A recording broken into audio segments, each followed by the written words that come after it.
আচ্ছা, যে সংসারটা নিজের শূন্য থেকে শুরু করা হয় দেখবে সেই সংসারের প্রতি না একটা অন্য রকমের মায়া জন্মে যায়। যেমন মায়া কিনা নিজের একটা রক্তের সম্পর্কের প্রতি, সেই রকমই কিন্তু সংসারের প্রতিও আমাদের একটা অন্য মায়া জন্মে যায়। তো চলো আজকের ভিডিওটা না হয় এখান থেকে স্টার্ট করছি। Hello everyone, good morning, welcome back to my channel. আশা করছি সকলেই খুব ভালো আছো। বীরভূম জেলার ছোট্ট একটা শহর থেকে আমি সুধা আবারও চলে এসেছি নতুন দিনে নতুন আরো একটা ব্লগ নিয়ে। সাথেই থাকো আমার, আশা রাখছি আজকের ব্লগটাও তোমাদের প্রত্যেকের খুবই ভালো লাগবে।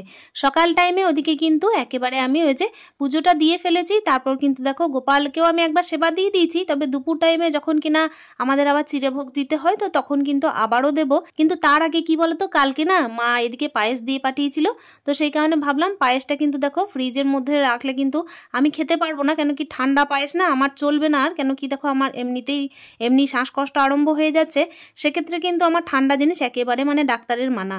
তো আমি চেষ্টা করলাম যে এই যে পায়েসটাকে আমি চটজলদি খেয়ে নিই, যেহেতু গরমের দিন তো পায়েসটা নষ্ট হয়ে যাবে। আর যে কোনো জিনিস না ফেলে দিতে প্রচণ্ড মায়া লাগে, জানো তো। যারা সংসারটা একদম শূন্য থেকে শুরু করেছে না, তারাই জানবে যে কোনো খাবার, যে কোনো জিনিস নষ্ট হয়ে গেলে কতটা কষ্ট হয়। ওই কারণে আমি না কোনোভাবেই কোনো খাবার নষ্ট করতে চাই না। তবে হ্যাঁ, শরীরের দিকে খেয়াল রেখে আবার ফ্রিজে রেখেও খেতে পারছি না। চলো যাওয়া যাক কাজের কথায়। আজকে কিন্তু ছেলের স্কুল আছে, ঘড়ির কাঁটায় বাজে মোটামুটি ওই 8টা। তো এই টাইমে এই যে দেখতেই পাচ্ছ আমি কিন্তু টিফিনের ব্যবস্থা করে নিচ্ছি, তাই আলুটা প্রথমে সেদ্ধ করে নিয়েছি, ছেলেকে কিন্তু আবারও পরোটা দেবো। আর ওইদিকে দেখলে পায়েসটা খেয়ে নিয়েছি। তো চলো চটজলদি কিন্তু আমি এদিকে একটা তরকারি চাপিয়েছিলাম, সেটা দেখছি অলরেডি হয়ে গেছে।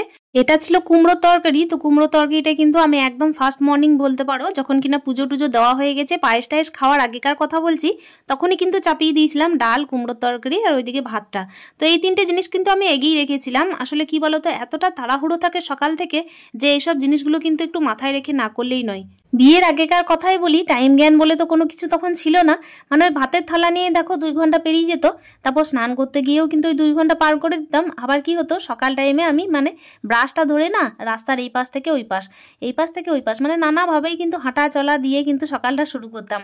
মানে কখন যে ব্রাশ আমি হাতে নিয়েছি আর কখন যে মুখে ভরবো, এরকম কিন্তু কোনো চিন্তাধারা ছিল না। যে ঘড়ির কাঁটাও যে ঘুরতে থাকছে, আমার জন্য দাঁড়িয়ে থাকছে না, এসব তো চিন্তাই করতাম না। কিন্তু এখন দেখো, যেহেতু আমার শূন্য থেকে শুরু করা সংসার, তো তাই অনেক কিছু শিখে নিতেও হচ্ছে, তার সঙ্গে ব্যাপার হচ্ছে কি সব কিছু ম্যানেজও করতে হচ্ছে।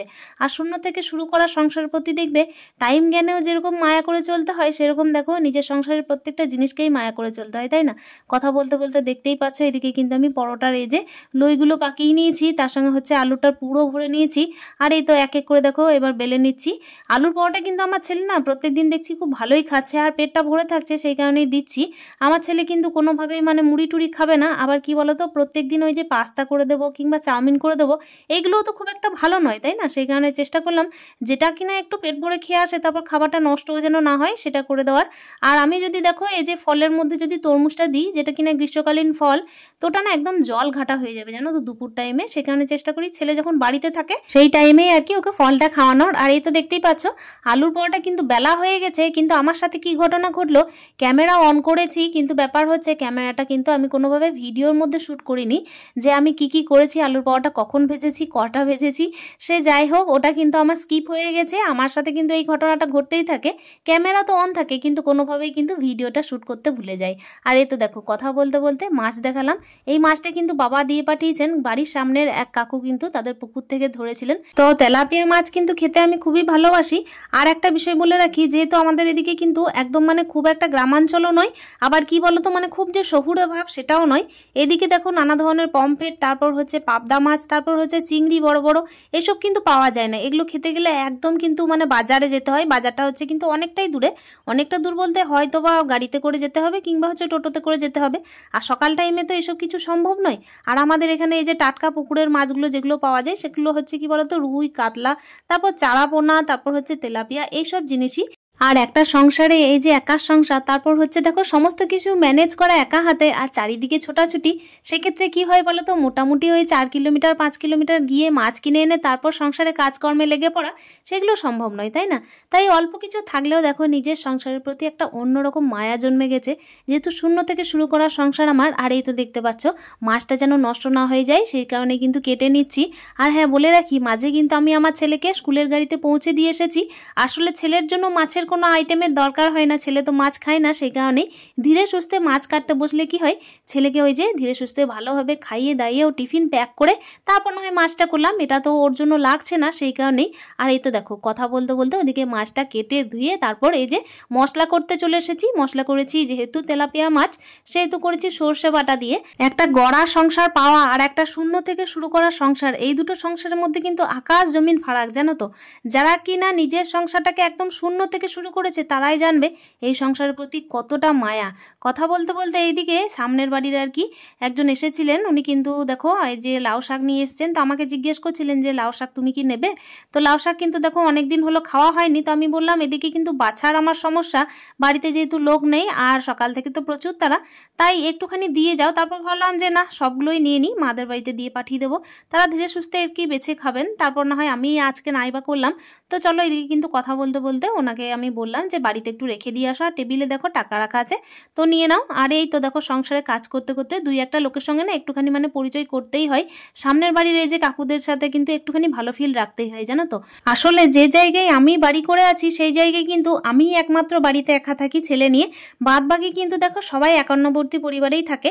তবে হ্যাঁ, আরও দুইজন আছেন জানো তো, যারা কিনা মানে পুলিশ ফ্যামিলি, তো তাদের কিন্তু স্বামীদের পোস্টিং খুব কাছাকাছি, প্রত্যেক দিনই আসা যাওয়া করেন, কিন্তু আমার ক্ষেত্রেই আমি একা হয়ে পড়েছি। তবে কি বলতো, আমি যেহেতু একটা ইট গাঁথা থেকে এই সংসারের পিছনে প্রচুর লেবার দিয়েছি, সেই কারণে না এই ঘরে কিন্তু আমার ভয় লাগে না সারাদিন একা থাকলেও। কেউ কেউ বলে জানো যে এত বড় বাড়িতে তুমি একা কি করে থাকো, এত বড় বাড়ি বলতে তারা আর কি এটা কথাই বলে। তো আমি বলতে চাইছি কি যে আমার এই সংসারে কিন্তু একা থাকলেও কখনো ভয় লাগে না। তবে হ্যাঁ, যখন কিনা ওই যে বর্ষাকাল আসে না, বিদ্যুৎ চমকায়, তখন কিন্তু আমার সন্ধ্যের দিকে খুবই ভয় লাগে। তবে এক্ষেত্রে বলে রাখি, আমার বাবা মা কিন্তু যতই ঝড় বৃষ্টি হোক না কেন রাত্রের মধ্যে কেউ না কেউ চলে আসেন। আমার বাবার বাড়ি আর শ্বশুর বাড়িটা যেহেতু কাছাকাছি, দুটো জায়গায় কিন্তু সাইকেলে করে চলে যাওয়া হয়, সেই কারণে আমি বলতে চাইছি যে তারা প্রত্যেক দিন কিন্তু চলে আসেন যতই ঝড় বৃষ্টি হোক। আসলে কি বলতো, ওই যে রক্তের সম্পর্ক, আর এই কথাটাই কিন্তু আমি বলার চেষ্টা করলাম শুরুতেই, যেরকম দেখবে একটা রক্তের সম্পর্কের টান থাকে না, সেরকমই কিন্তু শূন্য থেকে শুরু করা একটা সংসারের পিছনে টান থাকে, জানো। বিয়ের পর হাতে গড়া একটা সংসার নিয়ে এমনি প্রত্যেক দিনের নাড়াচাড়া, তারপর দেখবে শূন্য থেকে শুরু করা একটা সংসারে প্রত্যেক দিন নাড়াচাড়া, দুটোর মধ্যে তফাৎটা যে কিনা প্রথম থেকে করে এসছে সেই বুঝতে পারবে, তাছাড়া কাউকে বোঝানো যাবে না। সবাই হয়তো অনেকেই বলে যে একা সংসারে আছে খুব ভালো আছে, খুব মজায় আছে। অতি অবশ্যই ভালো তো আছি, অতি অবশ্যই ভালো আছি, আর সবাইকে ভালো রাখারও চেষ্টা করি। তবে কি বলতো, যাদের মন মানসিকতা থাকে একান্নবর্তী পরিবারে সবাইকে ভালো রাখার, তারা কিন্তু দেখো একান্নবর্তী পরিবারেও ভালো রাখতে পারবে নিজেকে, আর একা থাকলেও কিন্তু ভালো রাখতে পারবে। কিন্তু বিষয়টা হচ্ছে, যারা একান্নবর্তী পরিবারে থাকে তারা কি আর বাড়ির বউকে একান্নবর্তী পরিবারের মেম্বার হিসেবে মনে করে?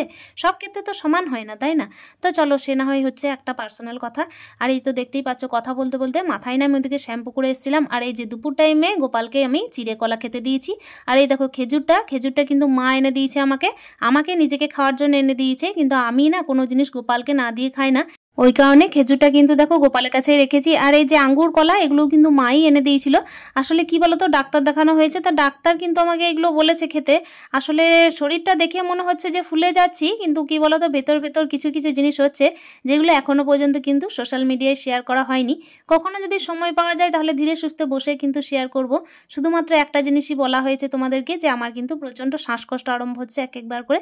তো চলো কথায় আসি, এই যে দেখতেই পাচ্ছ সংসারে কাজ করতে করতে সংসারে যখন মায়া বসে যায়, তখন সংসারের এই যে পরিষ্কার পরিচ্ছন্নতা মেনটেন করাটাও আমাদের কাছে ইম্পর্টেন্ট হয়ে যায়, তাই না? ঘড়ির কাঁটায় বাজে যখন মোটামুটি ওই যে 5টা, তো সেই টাইমে আমি দেখো ঝাড় দিয়ে নিচ্ছি। তবে হ্যাঁ, সংসারে অনেক কিছু জানো তো কাজকর্ম ছিল মাঝে, তো সেগুলোকে সেরে এসেছি, একটুখানি বাজারঘাটও করেছিলাম। আর এই টাইমে বলে রাখি, যখন আমার ছেলে টিউশন পড়ছে, তো এখন না আমার একটা কথা মনে পড়ে গেল। এক দিদিভাই আমাকে জিজ্ঞেস করেছে ভিডিওর মধ্যে যে তুমি কি অঙ্কের টিচার রেখেছো অঙ্ক আর ইংলিশের জন্য, তাহলে কি তুমি অঙ্কে কাঁচা, তুমি কি অঙ্ক করতে পারো না, তোমার ছেলে কোন ক্লাসে পড়ে? তো দিদিভাই, আমার ছেলে পড়ে ক্লাস 5-এ। আর হ্যাঁ, আমি ওকে কিন্তু এখনও পর্যন্ত কোনো টিউশন দিইনি, এই 2 মাস হয়েছে আমি অঙ্ক ইংরেজির জন্য ওকে প্র্যাকটিসের জন্য আমি টিচার দিয়েছি। তবে নিজের সুনাম নিজে করব না, অঙ্ক কিন্তু আমার ফেভারিট সাবজেক্ট ছিল, এখনও আছে। তবে সংসার জীবনে পা দিয়ে যখন শূন্য থেকে শুরু করে সব কিছু নিজেকেই করতে হয়, তখন ছেলেকে তো এর মাঝে বলি দিতে পারি না, সেই কারণে চেষ্টা করি যে ওকে কিন্তু আমি একটা ভালো টিচার দিয়ে সমস্ত জিনিসগুলোকে আর কি একটু ভালোভাবে প্র্যাকটিস করানোর, মা হিসেবে আমার এটা কর্তব্য। আরও একটা বিষয় যেটা হচ্ছে যে অঙ্ক কিন্তু হচ্ছে প্র্যাকটিসের ব্যাপার। সেই হিসাবে দেখো সংসারের মায়া বসিয়ে তারপর হচ্ছে শূন্য থেকে শুরু করে সংসারটাকে যখন নিজেকে পরিচালনা করতে হয় তখন প্র্যাকটিসের জন্য নিজে দেখবে এতটা সময় পাওয়া যায় না, তাই তখন দেখবে মনে পড়ে যায় অঙ্কগুলোকে যখন চোখের সামনে দেখি। তবে হ্যাঁ কি বলতো, ওই যে বললাম যে মা হিসেবে আমার এটা কর্তব্য, আমাকে কিন্তু ওকে দিতেই হবে। তবে 2 দিনের টিউশনে কী বা হবে বলো, মাঝের যে অঙ্কগুলো স্কুলে দেবে সেগুলো তো ঘানি আমাকেই টানতে হয়, তাই না? তো চলো, আশা করছি তুমি তোমার উত্তর পেয়ে গেছো। আরই তো দেখতেই পাচ্ছ সংসারে দেখো কাজ করতে করতে অনেকগুলো কাজ হয়ে গেছে একেবারে, কিন্তু দেখো ঝাঁটটার দিয়ে একদম পা হাতগুলো ধুয়ে নিলাম ভালো করে, ঝাঁটাটাও কিন্তু ধুয়ে নিয়েছি। আর আমার সংসার জীবনে পা দেওয়া কখন থেকে জানো তো, যখন থেকে আমি এতটা ভালোভাবে জ্ঞানও অর্জন করতে পারিনি যে সংসার শব্দের মানে কি। সংসার শব্দের মানেটা তো এতদিনে বুঝলাম কখন থেকে জানো তো, ওই যে বললাম যখন থেকে কিনা একটা ইট গাঁথা ঘরের আরম্ভ হয়েছে তখন থেকে। ফার্স্ট যেদিন ঘরে ঢুকি কোন হাঁড়িতে যে রান্না করব, কোন কড়াইয়ে যে তরকারি করব, এইরকমও কিন্তু আমার কোনো রকমের কোনো চিন্তা ছিল না। তবে হ্যাঁ, আমার ওই যে হাঁড়ি কড়াইগুলোর কথা বলি, সেটা আমার হাজব্যান্ডের আগেকার ওই যে মেসে রান্না করতে করতে সেগুলো রাখা ছিল। আর হ্যাঁ, কিছু কিছু বাসনপত্র যেগুলো সমস্তটাই কিন্তু মা দিয়েছিল, বিছানা কাচিও কিন্তু আমার মাই দিয়েছিল। তো এই যা সংসারের কাজের কথা বলতে বলতে দেখো অনেক গল্পও করে ফেললাম তোমাদের সাথে। আর এই তো ভিডিও লাস্ট মুহূর্তে চলে এসেছি একেবারে। এই যে জামা কাপড়গুলোকে গুছিয়ে নিলাম সুন্দর করে। এক একটা সংসারের পিছনে কিন্তু এক একটা গল্প জড়িয়ে আছে জানো তো। কারো গল্পটা হয়তো অনেকটাই লম্বা চওড়া, কারো গল্পটা হয়তো খুব সংকীর্ণ, তাদেরকে এসে হয়তো কোনো কষ্টই করতে হয়নি, পুরোটাই কিন্তু তারা গোছানো পেয়েছে। কিন্তু আমি তো গুছিয়ে নিচ্ছি সবকিছু, তাই না? আর এই তো আমার শূন্য থেকে শুরু করা সংসারের প্রত্যেকটা কাজ তোমাদের সাথে শেয়ার করে আজকের ভিডিওটা এখানেই না হয় শেষ করব। দেখা করছি অন্য দিনের অন্য ভিডিওতে। ততক্ষণের জন্য তোমরা প্রত্যেকে ভালো থেকো, সুস্থ থেকো, স্টে হ্যাপি, টাটা।